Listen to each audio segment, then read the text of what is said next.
Darby. I'm a and growth consultant here at Avanade. Before we get into the heart of things, let's lay down a few ground rules. So this is a recorded webinar, and the footage will be shared with both the Colorintech and Avanade communities, but not to worry. The limelight is on myself and our esteemed speakers. If you do have any reservations, please do not hesitate to let us know. In the spirit of inclusivity, we've enabled closed captioning for this call, so you can turn that on using the panel at the bottom of your screen. Now, allow me to introduce our hosts for today's enlightening session. We've got Colorintech and Avanade. Colorintech is a not-for-profit organization, and it's on a mission to break down barriers within the tech industry.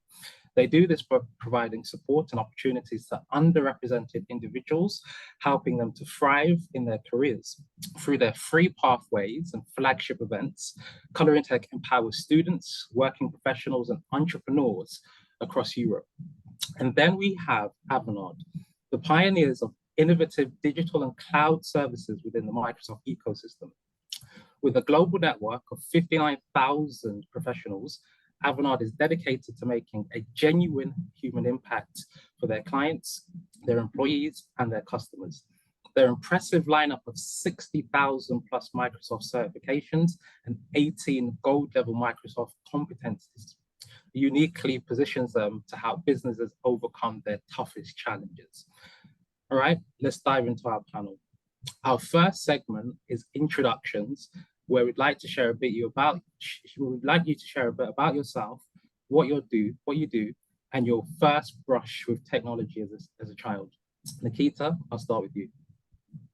Brilliant. Thank you so much, Rio, and delighted to be here. Thank you, Avanade and Colorintech, for the invitation. Really, really important conversation to have. So to start off with a little bit about me, my name is Nikita. As it says here, I am a creator consultant and future proofer, as I like to call it. And basically what that means is that I am a proud portfolio careerist. I work with the London Interdisciplinary School on careers and partnerships, which is a new university in the UK focused on interdisciplinary and real-world learning. And of course, ethical and inclusive AI is a really big focus for us at the moment.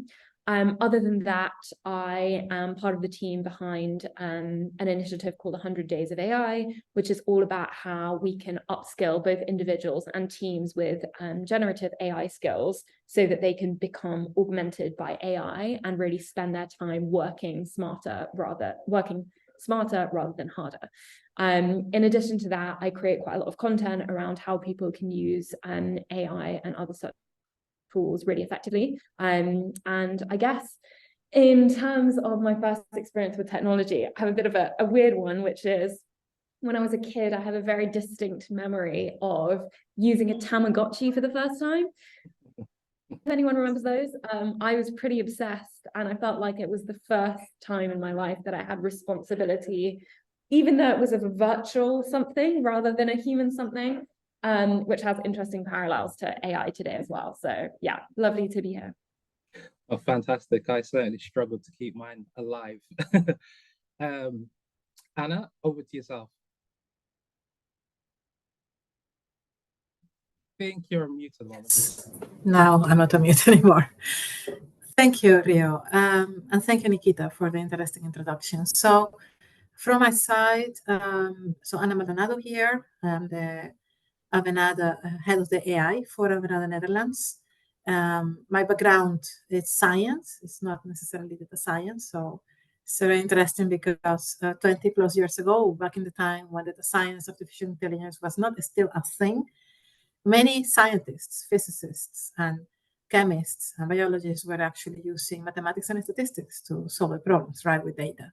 So that is essentially the background on how did I end up doing artificial intelligence and data science. So I originally from Venezuela in South America, and I came to Europe 22 years ago to do my PhD in theoretical and computational chemistry in Paris. And then during my PhD, essentially, I was looking for ways to formalize molecules because, I was a chemist into something that could be understood by machines. And you can do that, through molecular graphs. Let's not get into details, but it's really fun.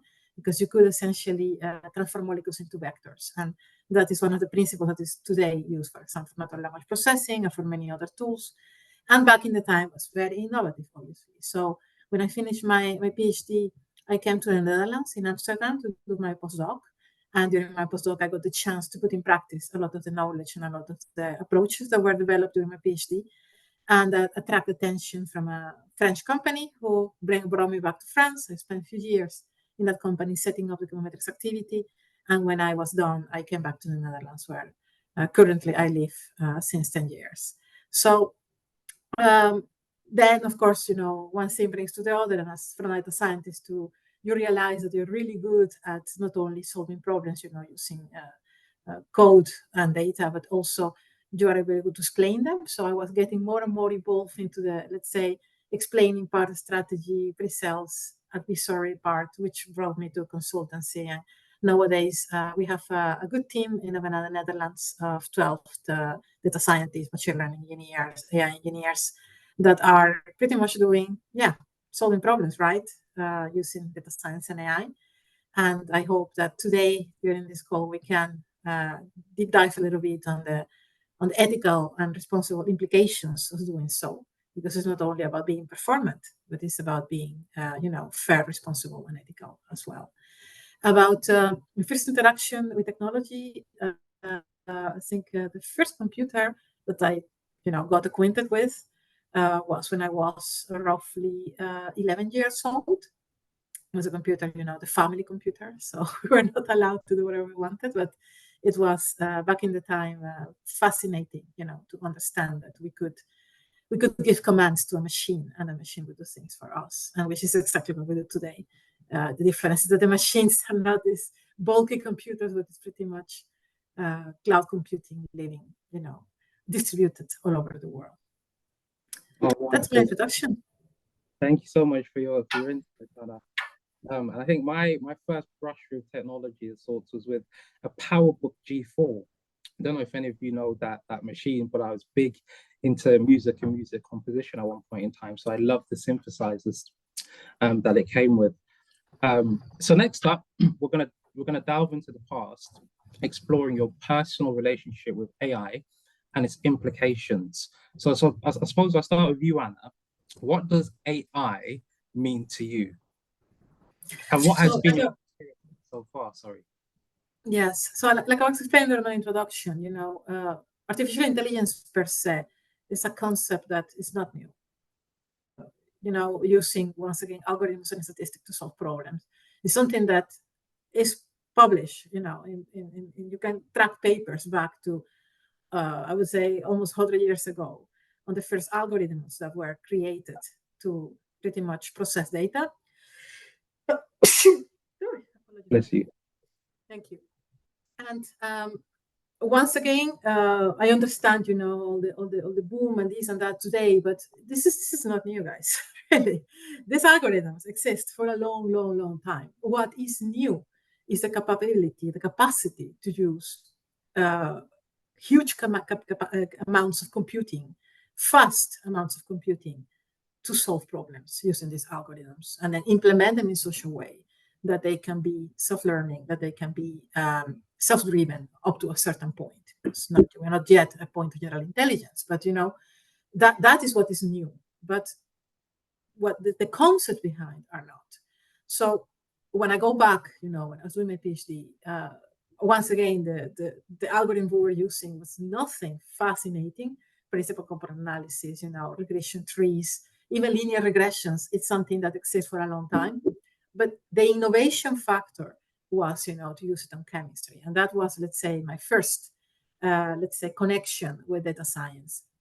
And then, of course, when you think about, my path in data science, then you realize that very quickly my path kind of followed the historical path, on data science and AI, where essentially it was first an obscure thing that some people were doing, in some big computers that were connected to university, to slowly moving towards, I could run a model, in my personal computer. It's still a huge brick like this.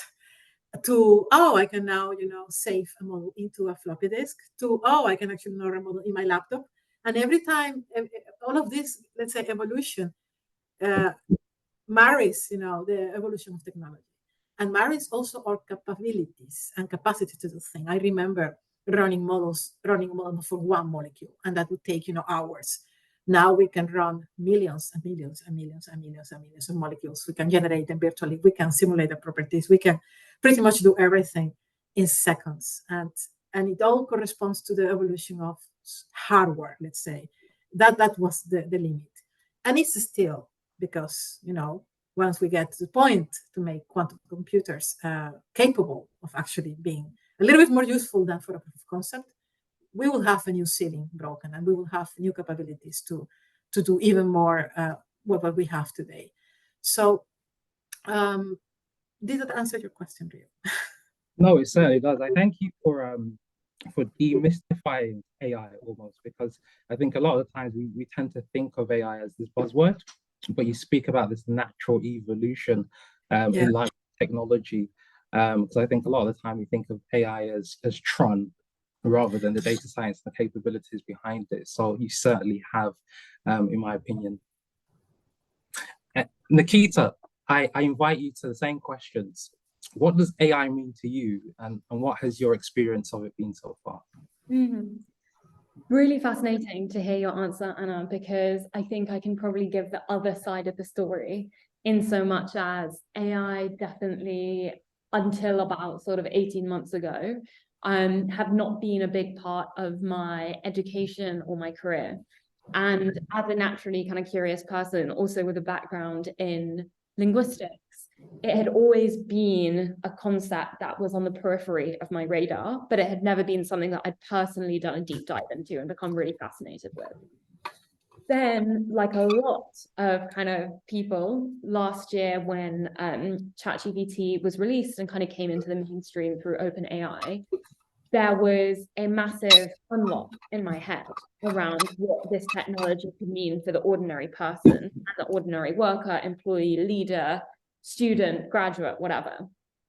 And that was when I kind of made the conscious decision to embark upon a very intense self-education journey, slightly from the technical perspective, but more from the perspective of how can we level the playing field in terms of giving people access to this technology and also upskilling them with the capabilities they need to leverage it in an effective way for whatever they're doing. And that presented me with so many interesting obstacles and sort of philosophical and moral challenges as well, and led to a whole host of discussions about what could the future of this technology look like. But I sort of, through this self-education journey, also, and through kind of building 100 Days of AI with my collaborators, tried to bring people into that journey. I think there are, as you say, Rio, for a lot of people, AI is a buzzword. For a lot of people, it feels very unattainable, out of reach. Like, what does it really mean? And I think the past year to year and a half of having OpenAI actually make it widely accessible to people has really unlocked what people think they're themselves capable of. So that's been my experience. I've learned an incredible amount in a short period of time. And I'm really keen, as you can probably hear, to kind of spread that to as many people as possible, because I think there's one of the big dangers with AI, amongst many others, is that the capability to use the technology is concentrated in the hands of a few. And actually, that causes greater inequities than already exist. Thank you for that very, very succinct and comprehensive at the same time response. You speak about some of the obstacles that you've faced. If you don't mind me asking, in the next couple of minutes, can you share some of those obstacles, Nikita, and how you overcame some of them yourself? Can you speak about what learning has done for you? So in terms of obstacles, I think there are a couple that I would point to. The first are technical obstacles. I think that in general, in the labor market, and this kind of is a byproduct of the way our education system works, there is a sort of dynamic between being non-technical and technical. And a lot of people have an ingrained identity that if they're not technical, they cannot become technical. What really excited me about AI, and still does to this day, is that someone who is not a builder, someone who is not a software engineer, someone who does not have a technical background can suddenly build. They can build not anything, but quite a lot of things that previously they wouldn't have even conceived was possible. And they can also do that with a much lower barrier to entry. They need fewer resources and much less financial capital. And I think that identity shift is a big obstacle that I went through, a lot of my peers, colleagues, etc., went through. And once you can overcome that identity barrier, the world of AI opens up to you.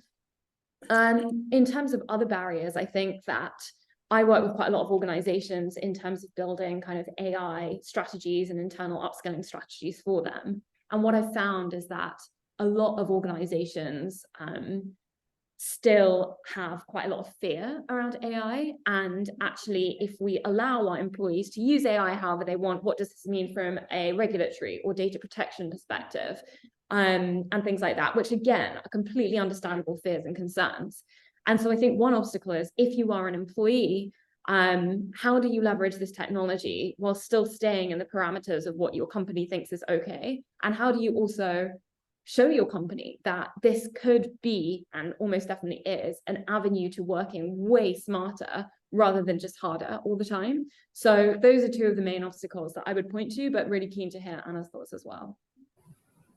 Sure. May I, Rio? Yeah, sure.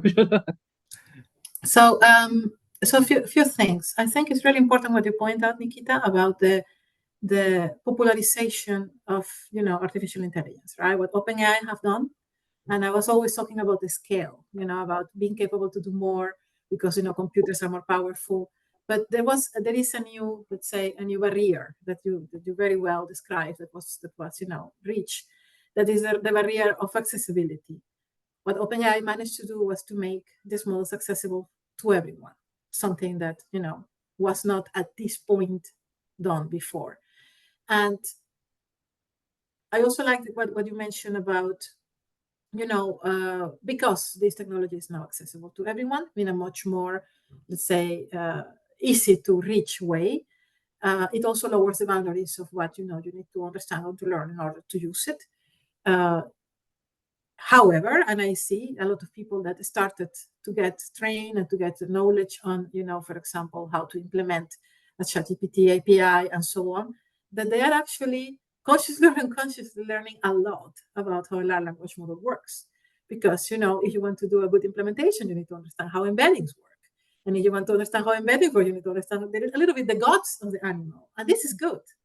This is good because, it's like we are, or people is, learning, self-learning, driven by curiosity, driven by, okay, but how, but why this is not working, and this is exactly the scientific process. This is how scientists solve problems, So what OpenAI is doing is not only, let's say, popularizing the access to AI, but it's also almost teaching people how to think and how to implement things and pushing them to be curious, pushing them to create stuff that doesn't exist. This is incredibly powerful, and this is definitively I would say, something that we have never managed to do with any piece of software. I think internet maybe could be the only comparable thing, that people started to, oh, you can connect to other people. Oh my God, how do I do that? What is a browser? How it works, and this curiosity push, let's say, our level of knowledge to places that would have never imagined if it would have been put in place or made available to everyone. So very, very valid points on what you're mentioning just now. Yes, go ahead, Rio. I was going to say thank you for your wonderful insights. Cognizant of time, but I think some of the next points you will be addressing in some of the subsequent questions. So moving on, we'll tackle the present, questioning inclusivity and ethics of AI as it stands today, and the challenges faced by individuals and the workforce in AI application and development. So I'm going to start with you, Anna. Do you think AI, as we currently have it, is inclusive or ethical? Okay. So the first question I would ask back is like, what is inclusive and ethical? Like, measure it. Give me the framework. And then I will measure myself with respect to this, and then I will say yes or no, right? But if we just, again, because ethical frameworks are many, and then, we need to have like one to measure ourselves against. But let's imagine that we do have, an ethical framework that we measure ourselves against. And you can actually, there are many out there, like bias, for example. You can measure bias, you can measure, sanity of outputs and so on. My first principle would be, I would take a step back and I would think like, okay, are artificial intelligence or the science model that we are today developing, industrializing, and serving to people up to standard, up to this medical standard? Well, the way how I has been doing this for many years points towards the necessity of a creation of best practices. Because what happens in practice is that you have a bunch of developers like building models, and then business goes and say, hey, you need to build me something that is performant. And then they look at data, clean it, oh my God, it doesn't work, update it, until they get something that makes sense and give the output that the business wants, or the client, or whoever is asking for this model. And they do that only with performance in mind. And that is okay. But it's unstructured, it's not the standard. It's, and many people is doing this in many places at the same time. And no one is following any kind of a standard of what is good, what is performant, what is correct. The necessity of creating those rules is what pushed me to create best practices in Avanade for the science development.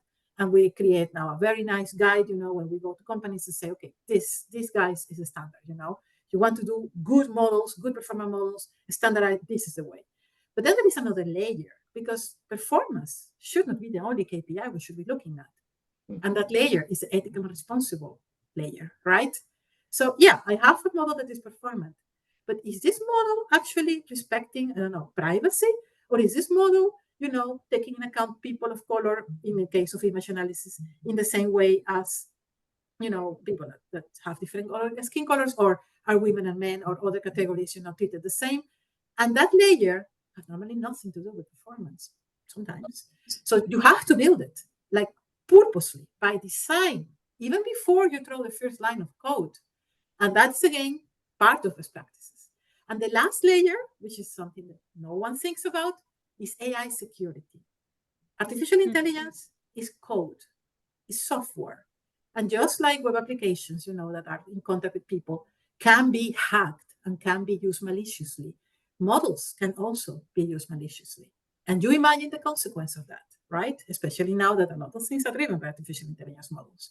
So best practice is not only about performance, ethical and responsible criteria, but also about security. And it's all these layers, one after the other, implemented by design before throwing a first line of code, that I think will make and makes today models safe, responsible, and secure to use. Gotcha. Thank you for your very comprehensive oversight. Nikita, the same question to yourself. Do you think AI, as we currently have it, is inclusive or ethical? I agree with a lot of what Anna has said, and I also think that with many of these conversations, it's not a binary conversation. It is a scale and it's all relative. I think the question that drives your question probably, Rio, is one I'm really interested in, which is, who are the people behind the AI models and the LLMs that many people are using on a daily, weekly, monthly basis? Because like any previous piece of software or technology, the biases of the people who built the technology are reflected in the technology itself. And obviously, it's a lot more complex than that. But simply saying that to get the point across of when we talk about inclusive and ethical AI, it focuses on the output. Focuses on the output as opposed to the inputs. And I think if we think of an example that to me always comes to mind, or a comparison, is thinking about Silicon Valley and the big tech companies that still dominate our world that came out of the big boom in Silicon Valley many years ago. The same, if you look at the homogeneity of the groups that were creating some of the biggest apps, websites, platforms of our time, think Amazon, Facebook, Google, etc., they were pretty homogenous. And as a result, I think you need to learn from that experience and think about, okay, the outputs created by that homogenous group of people, and obviously there are exceptions to this rule, which we all know about, the outputs that were created by that homogeneity are something that we need to learn from, as opposed to taking exactly the same approach and saying, well, AI as a field actually only attracts X type of people or this demographic. We need to be much more intentional. And luckily, we live in a world now that in general is more inclusive, diverse, etc. And there are better pathways for diverse people into fields like tech and AI, but we need to be a lot more intentional about actively bringing those people in, actively upskilling them, and then giving them the power to progress as well, as opposed to having kind of the leaky pipeline issue that often plagues recruiters of, I want to build a more diverse organization, but actually, you know, I'm getting young entry-level people in, but they're not staying until they become leaders, until they go into management. So that is the question that I would really focus on. And I think that requires a combined effort from a lot of different stakeholders. I think you answered the next question that I had for you, which was, in your opinion, whose role is it to do the upskilling? I mean, I would add to what I said previously. Just getting too excited. I'm skipping ahead, but I think, yeah, so two parts of this answer. One, I would say it is the responsibility of an organization and multiple organizations to ensure that if they truly care about AI and they truly believe in the impact that it can have for their employees and their end users and stakeholders, they need to be thinking intentionally. And there is therefore a responsibility that rests on their shoulders. At the same time, I think there is a deep responsibility that individuals have, and this is probably a little bit contentious, around upskilling themselves, including themselves in the conversation, et cetera, because we are living in a time, even beyond AI, where if you are entering the labor market or, you know, wrapping up your time in the labor market or in the middle of your career, you are living in a time and working in a time where things are changing quicker than ever. The shelf life of a skill, a technical skill now, is less than 2.5 years, which means that a technical skill essentially becomes a bit irrelevant after 2.5 years. That's nothing. That's less than the amount of time that you probably spent at university learning that technical skill.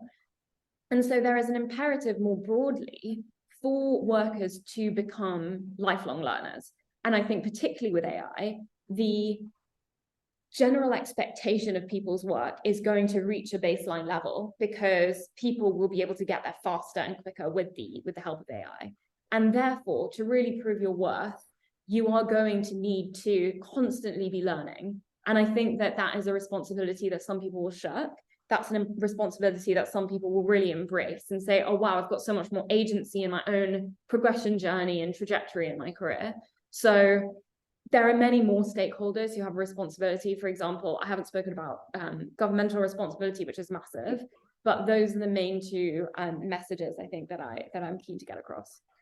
Gotcha. Thank you, Nikita.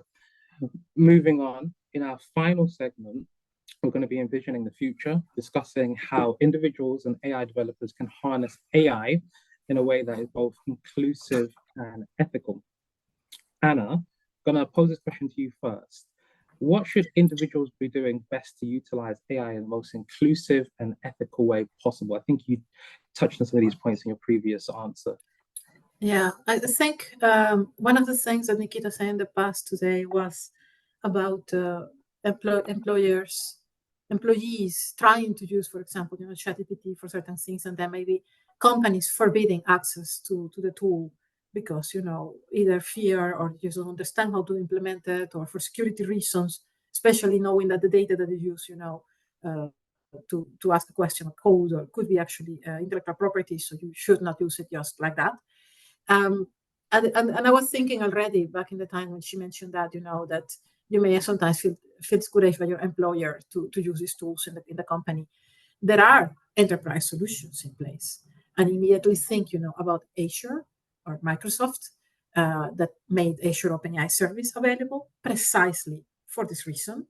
And I know that it's recent, but already we have 3 big clients on the regulatory environment. So the regulatory environments are very strict on what you can and cannot do, where we are deploying environments, working environments of Azure OpenAI. And why we're doing that? So that the employers can use the tool in their company environment under, the hood of Azure security, and making sure that, for example, data, everything that is being used for asking the questions or training the engines stays in the company. This is a perfectly secure solution, that allows people to do stuff, and like Nikita said, to do work better and not harder, while at the same time ensuring that things can be done safely, securely, etc. I'm not yet talking about ethical criteria. And here I'm talking only about security and about enterprise requirements, because we have to be honest, if the company says no, because it's not secure, you will not be able to use it. So the first step for me would be like, think about, would your company be willing to implement or to deploy Azure OpenAI service, in-house, so that you can freely use this tool? The second step would be, in my opinion, to think on use cases. You want to demonstrate value, you want to demonstrate impact. And yes, Nikita, we can make life easier, but how? How much? Can you measure this impact? And once you have that information, you can go and pitch this and, get the possibility to try it and to demonstrate that, if I do make a document search using this tool, it takes me 30 seconds. Otherwise, it takes me an hour to do it by hand. Simple KPIs that can help people to let's say, argument using these tools instead of not. And the last point about, how to make these more ethical and more responsible, I go back to best practices, and we have a list of things that you need to check when you're, for example, thinking on ethical and responsible criteria. Bias is one of the biggest ones, and bias is linked to data. If your data is biased, you will obtain a biased model, unsurprisingly, because guess what? The model trains on that data. So the first thing that you need to look is that, is the data that I'm using representative of, everything and everyone? And if the answer is no, how can I balance this data in such a way that is more representative? How can I detect bias at the output of the model and not only, on the data that I input? Is there any other criteria that we should be looking at, like, for example, privacy and the such? And when you think about all of this, and I always say, prior to start throwing code, it set up a base, to once again do things properly from the start, and not find out after the stuff is deployed that, oh yeah, actually we have been discriminated for 6 months and we didn't know it.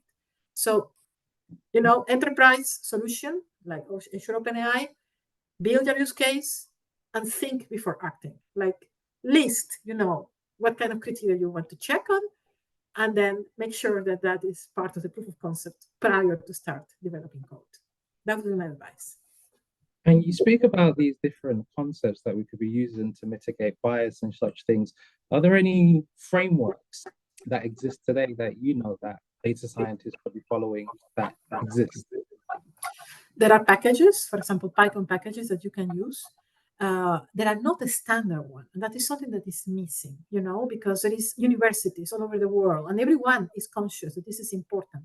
And those packages have, for example, measure bias or measure transparency of a model or measure, but to my knowledge, it is not like the one that covers everything and that everyone agrees is like the one we should use. If anyone knows such a framework, please let me know. So I built mine, but like picking and pasting, from many other places, and custom-made to each of the use cases, right? And that is something that is missing, Rio, to have like the framework, the ethical and responsible framework. And that's also difficult because there are many different ethical frameworks just from the human point of view. Like what is ethic for one culture is not for the other. So, I don't know who will get to the point that we have like one package that we can all use and agree that this is the standard. But there are definitively many out there that can be leveraged, open source, and I can do a little search and share it with people if they're interested. But definitively, there are many, let's say, frameworks out there, and they all, pretty much agree on the same main guidelines on transparency, on bias, and responsibility. Also sustainability, by the way, is one of the criteria that often they take in account. Gotcha. Thank you for that. And then Nikita, to yourself as well, what should individuals be doing best to utilize AI in the most inclusive and ethical way possible? Yeah, I really like the framing of that question because I think it gives agency to the individual, which is really important in this conversation. I think what I'd say is the most important thing moving forward if you want to be at the kind of leading edge of this pretty radical transformation in society, technology, the labor market, etc., is to have an AI native mindset. And what I mean by that really simply is when you come across a problem, a challenge, an obstacle at work, or even personally, think, how could I use AI to help me solve this more effectively and or more efficiently? I think the doors in your brain that opens up when you even pose yourself that question gets you into, as Anna said earlier, it gets you into the mindset of a scientist and someone who is experimenting, you know, and I think there's so much excitement and buzzwords and all of this kind of stuff around the space right now. And if you can actually take your learning journey into your own hands and think critically about, okay, I could use this tool, but actually, maybe I don't think this tool is very inclusive for X, Y, or Z reason. You start to form your own opinions about what the best applications are, specifically for you, specifically for your team, specifically for your company. And I think that, again, taking this bottom-up approach, as opposed to just a top-down governmental or company-wide approach, is really important. One, because of that agency point I mentioned, but two, because it makes people feel really empowered that they can actually be part of the solution and help create or leverage or use AI that is more inclusive and ethical. Because don't forget, the more people that are using an LLM or a specific data set or whatever, the more diverse that data, you know, that they're plugging in is becoming. And as a result, as Anna talked about, that has kind of a knock-on effect, right, in terms of the ultimate output model. And so I think there are small things that each of us as individuals can do that will help this broader cause, and it doesn't always have to come from above. Gotcha, Nikita. Nikita, that was absolutely wonderful. I like that agency point that you've nicely articulated. And with that, I think the floor is now open to the audience for questions, for any questions that the audience might have for you guys. There is a question in the sorry. I No have a question in worries. the chat that I wanted to answer, but you can please go ahead, Catherine. Go for Anna. Go for Anna. It's just a question that was in the chat, and I started replying, but typing takes too long. How can we remodel data to use positive discrimination to offset inherently biased historical data? So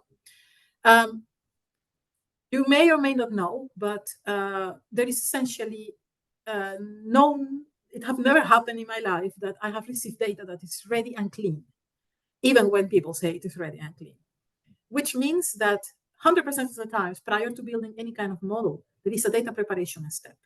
During this data preparation step, you discover that your data may actually be unbalanced, like it is written here on this question. And this imbalance could be like light, you know, and by light, I mean that, you know, you maybe have 60% more of a specific category than the other one. That's okay. But it could also be extreme. And by extreme is like the cases of like anomaly detection, when you have like one case out of millions and you still need to detect it because that is the fraudulent transaction, you know? So how could you remodel data that you know? First, you need to know if it is unbalanced, right? You need to measure this, and there are ways to measure this. And once you know that it is unbalanced, how unbalanced it is. Because in function of how unbalanced it is, more or less extreme ways need to be, you know, let's say, implemented to make this data more balanced. One of the ways that you can take unbalanced data to, you know, to implement, let's say, positive discrimination is you take, for example, you create profiles. So a profile could be anything. It could be a set of features that group a person, for example, or a category or a product into this category. And you could take, for example, 90% of your data that is overwhelmingly, you know, biasing your model towards a direction. And you can create, instead of having 100 points, you could create 4 profiles. And then the fifth profile is the 10% that is actually in minority in the data set. Now you have 5 profiles with 20% of weight of each. And all of a sudden, you still represent the 100 points in the form of 4, and the other, let's say, 20 points or 10 points as the other 20% of the data. This is a way that you can, let's say, model the data to behave like you would like it to behave, but you don't have enough historical data of the right category to do it. There are other ways to do this. You can do synthetic data, for example, that is similar to the minority in order to, more, and to create 100 points, and then you have 100, you have 100, and then all of a sudden you have, your data that is balanced. Many creative ways to do this. Data imputation is another way, by the way. You can Google it. It's very interesting approaches. So I wanted to answer that question, Rio, very quickly. Thank you, no problem. Catherine? Absolutely. So we've got some great questions in the chat. So I think the next one is, I stumbled upon a platform that attempts to solve the hiring bottlenecks that exist these days. They said their plan was to use practical interactive activities to engage an individual's fit for an opportunity. It looks like that platform no longer exists, or at least I couldn't find it or use it. Started looking after hearing a TED Talk. Do similar platforms exist out there somewhere? How does Avanade tackle talent acquisition? Okay, I can answer the question about Avanade because I don't know if such platforms exist already elsewhere, and maybe Nikita can answer that. So talent acquisition is, I think, a mixture of automated and human tasks currently in Avanade, in the sense that just like any other big company, there is a portal, people reply to job applications, and there are all of this is collected automatically. No need to send an email anymore to a human that is going to do all of this. However, the steps that have to do with, selecting the curriculums that are going to be given to the people doing the interviews, that those are humans who are taking those steps. My understanding is that there are companies like Amazon that has tried to automate this step, not very successfully. So, to my knowledge, there are no automated, let's say, systems, at least not unsupervised, because you can have automated systems that are supervised by a human, right? In order to facilitate hiring. My advice would be, if you're going to use technology, that's okay, but you need to have safeguards. And safeguards are, up to now, human.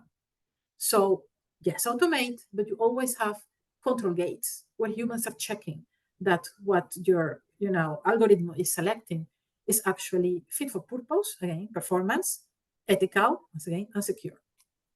So that would be my answer for the second question. Nikita, I don't know about current platforms that do this. Yeah, I mean, I put a quick follow-up question in the chat because I was curious as to what specifically was meant by this term hiring bottlenecks, because I think that can refer to a lot of different things.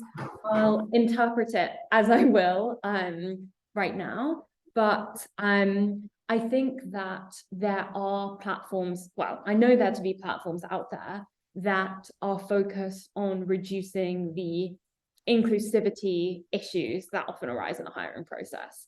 To give one kind of clear example, we saw in the past couple of years quite a lot of platforms that were focused on video interviews and peer-to-peer interviews, which were seen as both a scalable and diversity enhancing way to reduce some of those barriers to entry for more diverse demographics to get into a company, basically.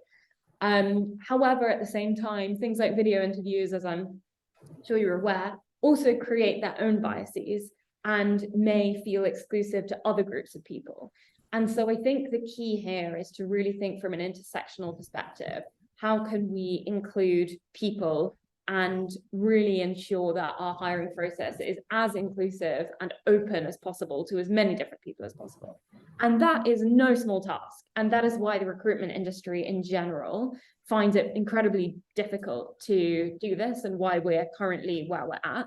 But I think that a lot of people in the industry, even though they might be set in their ways, are open to new exciting ideas about how we can use AI to make that process more inclusive. Great, thank you for that. I've actually just, the individual who asked the question, I've just asked them to come off of mute and actually clarify their answer for you and whether your answer was, whether the question was answered. So I'm going to hand it over to you. Hi, thanks. My name is Wako.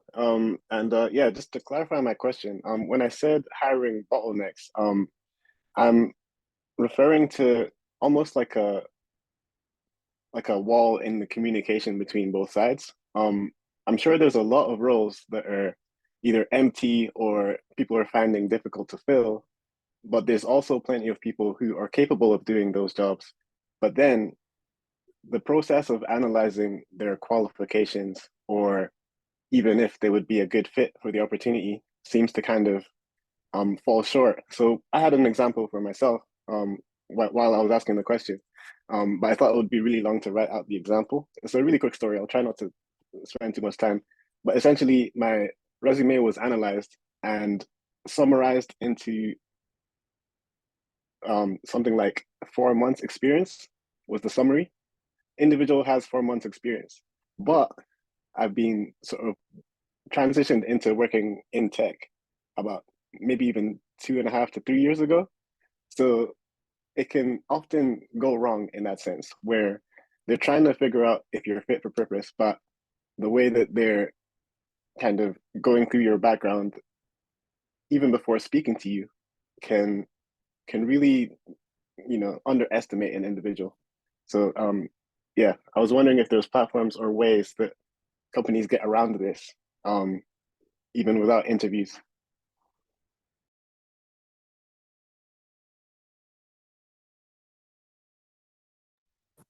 I don't know if Nikita is back online, because I understood that she needed to move rooms. Okay, so essentially, Vaco, what I'm not specialized on human resources. I want to already disclaimer. I ask me anything about data science, but human resources not specifically. What I do know is that, and like I explained for Avanade, there are controls in place for avoiding this kind of thing from happening. And those controls imply that there is a human looking at, the output of whatever, an algorithm does. Was this the case? Was this done in your case? I don't know, because I don't know what process is being followed in that company. But it's definitively something that should be done. And that is, again, part of its practice of implementing any process that involve automation at any moment. Doctors, for example, nowadays use machines on which X-rays are already pre-scanned and tell you where the problematic areas are. Can the machine make the diagnosis? No, that is not legal. So the doctor has to use the information from the machine in order to, make the decision. I would say this is a similar case here. If you don't have human validation after the intervention of an algorithm, you will find problems. And the thing is that there is no framework up to the moment that we have the AI Act in Europe that should pass, end of this year, beginning of next year. We didn't have a framework to even forbid this from happening. So companies do what they can, or what they want, let's say, which has its consequences, what happened to you, for example. I don't know if Nikita wants to add something else to this answer. No, I'm just so struck by the questions in the chat are really brilliant, and definitely want to give time for those as well. But Weko, I think it's a really, really important question to be asking, and also happy to pick up the discussion after the webinar as well. I would love to speak to this question that I just saw in the chat, if that's okay, Catherine, from Aka, about human hysteria being fueled by terms such as lifelong learning and inclusivity and the like.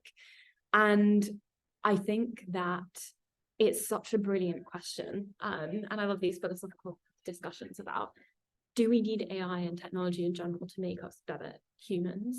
And if so, like, what does that actually look like? What does that say about our humanity? It might go outside of the bounds of this conversation a little bit, but I think that it should definitely inform the way that we use AI. And specifically, I think that when thinking about the previous discussion we had around who's actually building these models, who are the people informing the data sets, we need to think really importantly about our values. And if you're interested in the kind of discussion around AI safety and AI alignment, then you're probably aware of this. But there's this whole conversation going on in the world of artificial general intelligence. And I recognize we've been focusing quite a lot on generative intelligence in this conversation around if we actually do have universal values as humans. And the short answer to that is no, we don't. And various world events show us that over time. But I think what's even more interesting is that we haven't managed to accomplish sharing values down through our own generations in the form of parenting, let's say. And therefore, I think the question that often comes up is, if we can't do that for ourselves, how can we expect AI to kind of engage in that too. And so I think it's a really great question. Again, very happy to pick up on that discussion afterwards. But Anna, I'm really keen to hear your thoughts on that question too. The question of Baco, you mean? Or the What's that, sorry? question? Which question are you referring to? The question that was from Aka in the chat about do we need text? Yes. Yeah. Sorry, I understood Baco, which was the last person. Okay. Yes. So we don't have a lot of time left. So I'm going to be brief because there are other questions in the chat and to which I also have answers. So I will try to be like one-liner for each of them because they're not really difficult. And I think everyone would benefit. So where it is? Oh, it's now answered. So yes, Aker. So technology teaching us how to be better humans. The only thing the technology can do is to use the data that we already have to do stuff. So if we have data that is biased, full of anger, and full of bad stuff, that is what we're going to obtain as models, unless we have an purpose effort by design to don't use that unbalanced, angry, negative, racist, discriminating data to drive the models of tomorrow. So no, technology is not going to guide nothing. What we do is we humans select the data that we want to use following our ethical standards and our quality standards to decide, yes, we're going to do a model that is not biased because I am making the effort to clean this data and to build a performant and respectful and unbiased model. So this is human responsibility. This is not technology who is going to do it. Quick question to a couple of answers. Where it is? Yes. What are the views on AI and the impact on mental health? It is unsurprising that the AI Act considers as one of the models, by the way, please everyone check AI Act, European Union regulations, the draft. It's 250 pages, but you can actually ask ChatGPT to summarize it for you. So what you need to think about mental health and psychological harm is that the AI Act is actually banning models that will manipulate masses through techniques. There are many ways to manipulate people. And there is a lot of people that, particularly the developers of TikTok and YouTube, that use these techniques to make sure that you get your nice dopamine shot independently of whenever this is good for you or not, from a mental health point of view. And don't get me started, on the Snapchat filters and the effect that this has on especially on young girls, of seeing themselves like this. So absolutely, there are huge impacts. Just like cars have an impact when they kill someone on the street. But once again, it's through regulations that we can make sure that we can effectively control the impact of this technology into people. Next question, very quickly. Was also attracted my attention. It was one about companies hesitant to use AI for various reasons, fear and maybe securities. Fear is based on ignorance. We fear what we don't understand, what we don't know. So yes, there is a lot of companies that fear liability, for example, because, again, Amazon example is one of the first ones that come to mind, the recruitment failures using full automated systems. So yeah, of course, people is afraid because people don't understand, what are the gods, how this works, how this functions. So my principle is like, listen, my idea is like, if you fear something, then learn about it, and then you make an informed decision, because you cannot make an informed decision just basing it on an emotion or on an opinion of someone in a YouTube video, and the human resources departments are afraid, and they're like hesitant. Inform yourself on how the people have done this, where they fail, where they succeed, how and when, and then use those lessons to inform your next steps, instead of let's say surfing on a trend, but also surfing on fear. Those two things are never going to give you the output that you want. Nikita. No, I think I don't really have anything to add on those questions. You summarized it beautifully. Thank you both. Now, I really want to extend my heartfelt gratitude to both of you for joining us today. Your insights and participation has been invaluable. Before we wrap up, you might see the little poll on your screen. Please take a moment to fill that out. And my closing thoughts and sentiments is technology isn't as important as the human impact we can have. So we recognize this at Avanade, and we are continuously looking for opportunities to ensure everyone is included in the solutions that we build. Now, allow me to introduce you to what I think is an exciting opportunity, the AI Academy at Avanade. So if you are interested in a career in AI and want to help us do what matters, we're launching an AI Engineer Academy at the start of 2024. And so you'll get paid to gain the skills and credentials needed to get to know Avanade's culture at the same time. So the AI Academy is a 6-week training focused on growing your AI skills.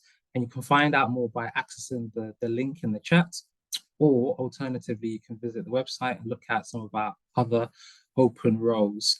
And with that in mind, thank you once again, and that is a wrap.